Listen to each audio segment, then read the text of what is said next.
I have stayed in five-star hotels. I have slept in airport lounges. I have woken up in tents on mountainsides and hostels in busy cities, and guest houses with paper-thin walls where you could hear everything happening in every room.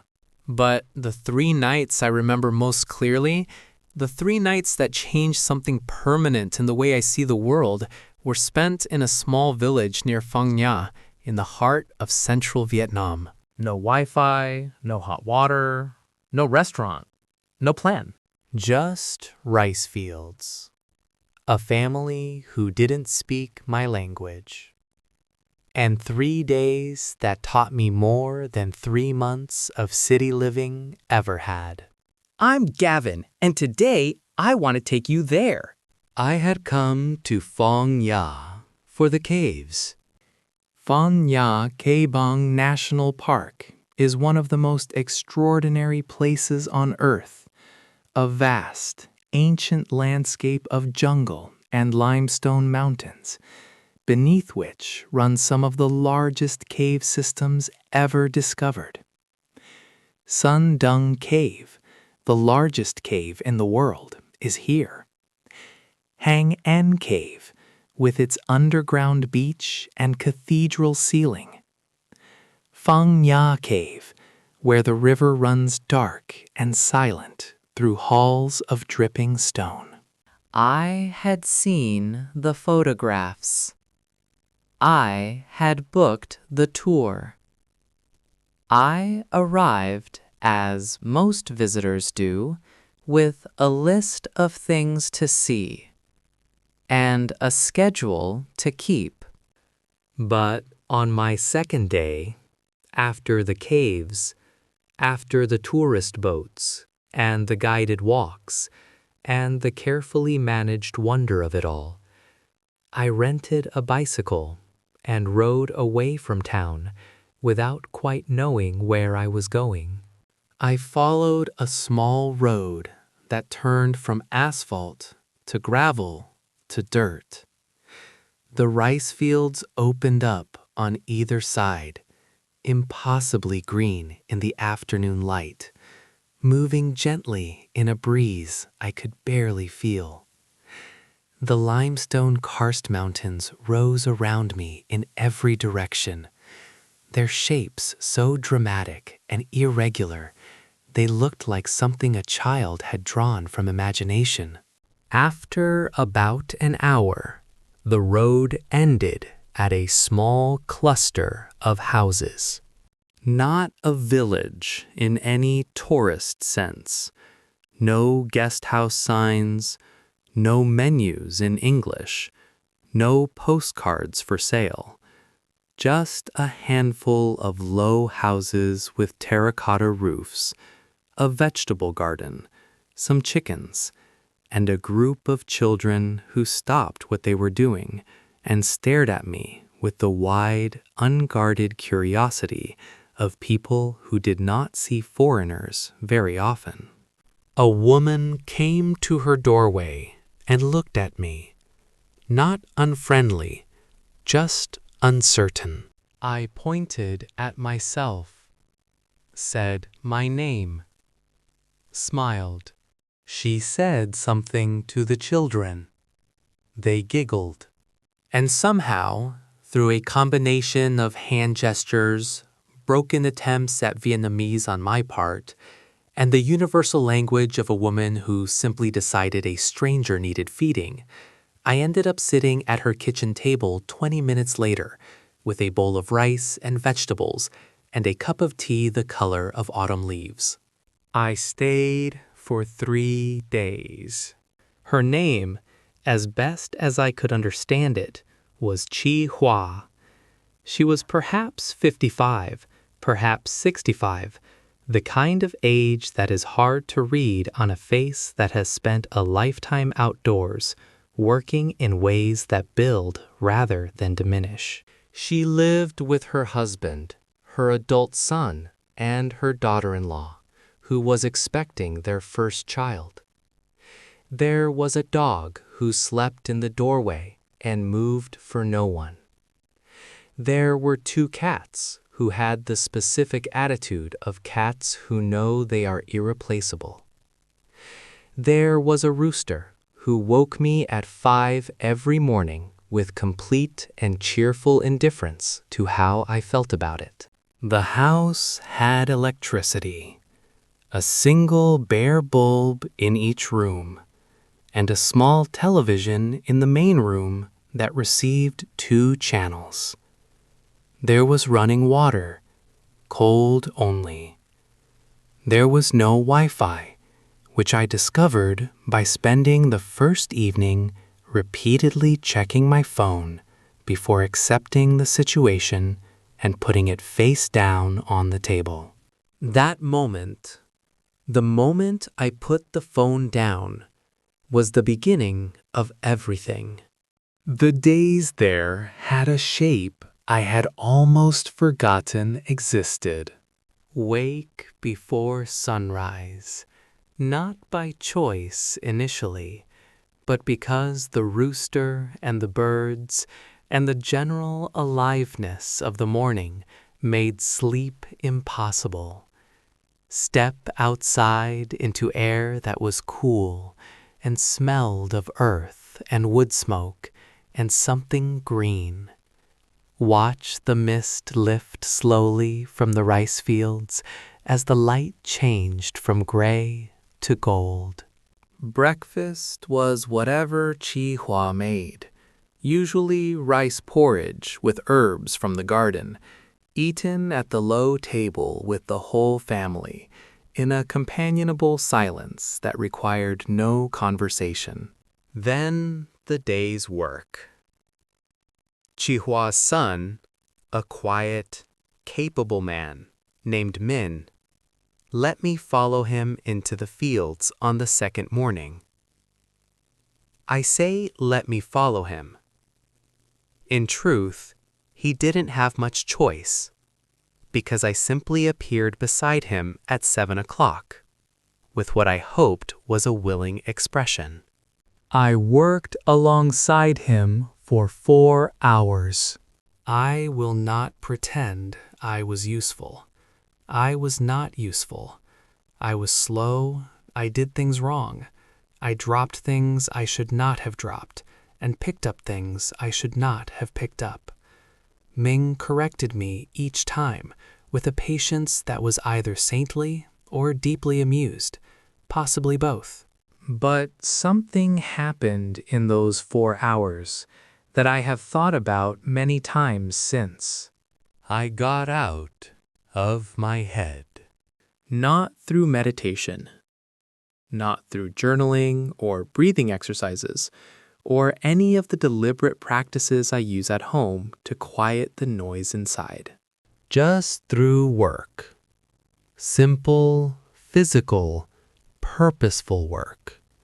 Hands in soil, body moving, attention fully occupied by the specific task immediately in front of me. By the time we came back to the house for lunch, I felt lighter than I had in months. Genuinely, physically lighter, as if something heavy had been left behind in the field. On the third afternoon, Chi Hoa took me to visit her neighbor, an elderly woman who, Chi Hoa indicated through gestures I gradually learned to read, was the oldest person in the village. She was tiny, bent, moving slowly with the help of a bamboo stick. Her face was the most lined face I have ever seen. Not in a sad way, but in the way of a landscape that has been shaped by many decades of weather and life and expression. She looked at me for a long time when we arrived. Then she said something to Chi Hoa. Chi Hoa laughed. I asked, through gestures, what she had said. Chi Hoa pointed at me, then at the road leading out of the village, then made a questioning gesture. I understood. She was asking what I was doing here. Why someone like me, from somewhere far away, with a phone and a camera, and presumably options, had ended up in her village. I thought about it, honestly, and then I pointed at the rice fields, at the mountains, at the house, at the family eating together inside. I shrugged, smiled, put my hand on my chest. The old woman looked at me for another long moment. Then she nodded slowly, once, as if I had given the right answer to a question she had been asking for a long time. I didn't speak her language. She didn't speak mine. But in that moment, something passed between us that I recognized as understanding. Real understanding. The kind that doesn't need translation. I left on the 4th morning. Chi Hoa packed me a small bag of food for the road, rice wrapped in banana leaves, some fruit, a small bottle of homemade sauce she insisted I take despite my protests. Men carried my backpack to the bicycle without being asked. The children ran alongside me for the first 100 meters of the road, laughing and shouting things I couldn't understand, and waving long after I had rounded the first bend. I rode back toward town, slowly. The rice fields were the same as they had been 4 days ago. The mountains were the same. The road was the same. But I was not the same. Not in any dramatic way. Not in the way of a revelation or a breakdown or a sudden blinding clarity about the meaning of life. Just quietly different. Recalibrated. As if something inside me that had been running slightly out of alignment had been gently, patiently adjusted back to where it was supposed to be. I want to talk about richness, because that village, with its single bare light bulbs, and its cold water, and its 2 television channels, and its complete absence of Wi-Fi, was one of the richest places I have ever been. Not financially. Obviously not financially. But rich in the ways that actually matter. Rich in time. Days that were not divided into meetings and notifications, and the endless micro-urgencies of a connected life. Time that belonged fully to the moment it was happening in, not to something else that needed to be done simultaneously. Rich in presence, a family that ate together every meal without phones on the table, that worked alongside each other in the fields, that sat together in the evenings and talked, or didn't talk, both equally comfortable, equally enough. Rich in purpose, work that was directly connected to life. Food grown by the same hands that cooked it. A home maintained by the people who lived in it. A connection between effort and outcome so clear and immediate that it needed no explanation or motivation or productivity system to sustain it. Rich in community, neighbors who knew each other. An elderly woman who was visited, not warehoused. Children who played outside, unsupervised, unhurried, unscheduled. I have lived in cities all my adult life. I have access to everything. Every cuisine, every entertainment, every convenience. I can order anything I want and have it arrive within the hour. I can connect with anyone, anywhere, in seconds. And yet, Sitting at Chi Hua's kitchen table, eating rice porridge in the early morning quiet, watching the mist lift from the fields, I felt something I rarely feel in all that abundance. I felt enough. Not wanting anything more. Not checking for something better. Not half present, one eye on the next thing. Just here. Just this. Just enough. That feeling, simple, quiet, profound, is what I think real richness is.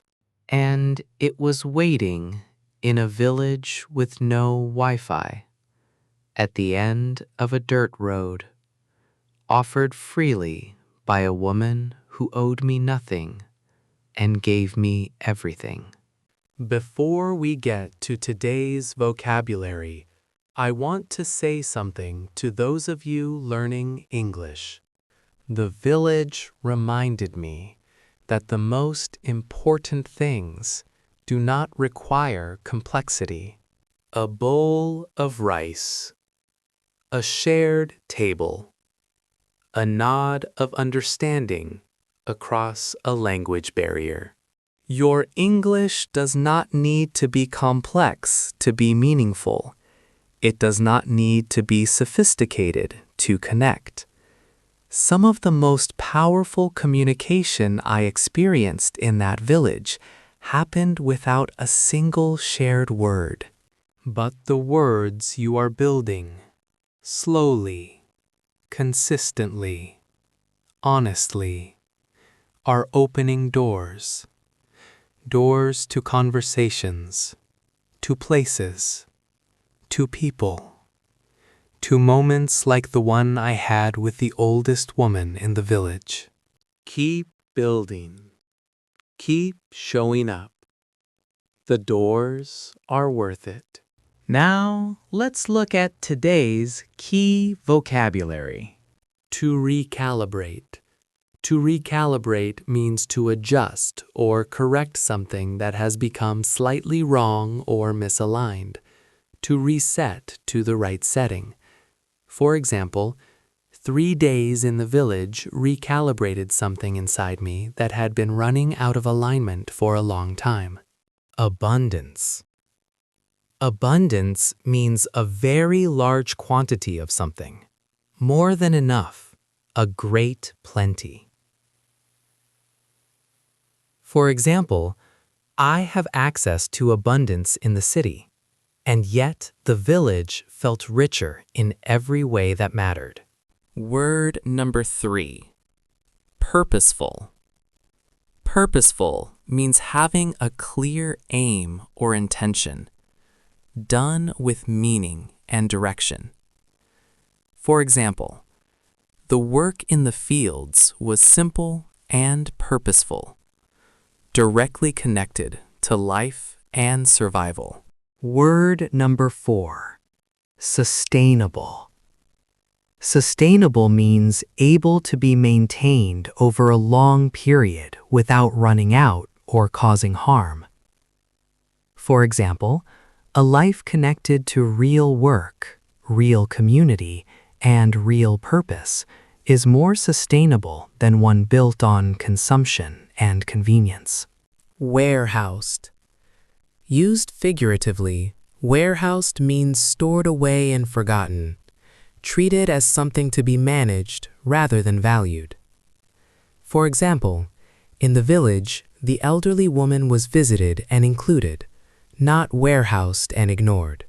Word number 6. Unscheduled.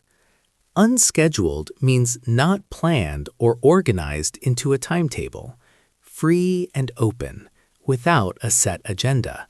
For example, The children played outside, unsupervised, unhurried, unscheduled, in a way that city children rarely get to. Word number 7. Profound.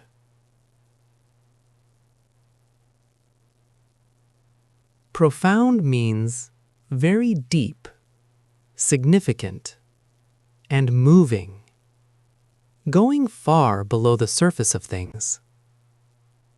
For example, the feeling of enough, simple, and quiet was one of the most profound feelings I have ever experienced. We have reached the end of today's journey.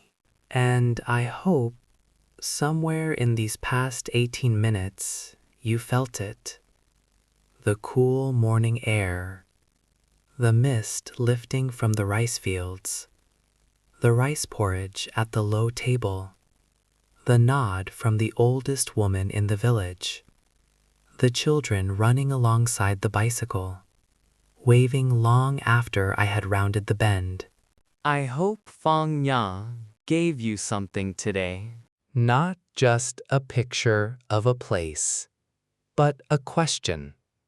A quiet, important question, worth sitting with. What does richness mean to you? Not the richness the world tells you to want. The bigger apartment, the faster phone, the fuller schedule, the more impressive life. But the richness you actually feel in your body, in your chest, in the moments when you are fully present and fully alive and not wanting anything to be different from exactly what it is. That richness exists. It is available. And often, as I learned at the end of a dirt road in central Vietnam, it is found not by adding more, but by arriving somewhere quieter and staying long enough to remember what enough feels like. Thank you so much for being here this morning. If today's episode gave you a moment of stillness, please give it a like. Share it with someone who is running too fast and needs to hear this. And subscribe so we can keep traveling and growing together every week. I'm Gavin. Find your village. Stay a little longer than planned. Let it recalibrate you. And I will see you next week.